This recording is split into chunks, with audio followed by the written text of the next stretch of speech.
Today I'm going to show you how to remove this iPhone 6 chip by using our WDS-700. This machine has 3 sides of up nozzles and 1 bottom nozzle. Now we install the nozzles.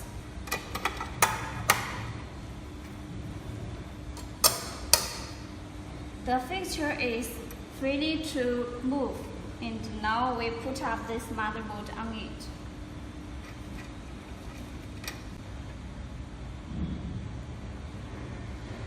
Now we open the power.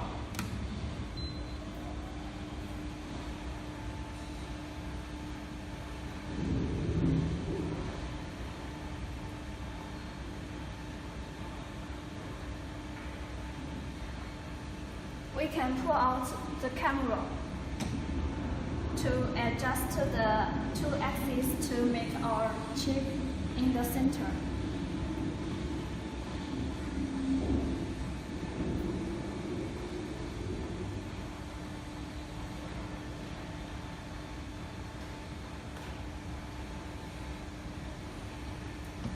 Our machine has 2 languages, Chinese and English, and we also can do it with French and Spanish. Today we choose English. Click Curve Select. Enter into admin, and the password is 48. We can click Choose Curve. And now we choose Remove Baseband.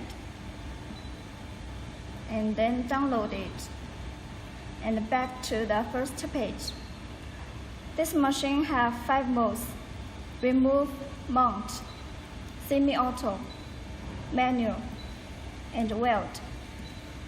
And choose Remove and click Run. And the machine head is going down to hit.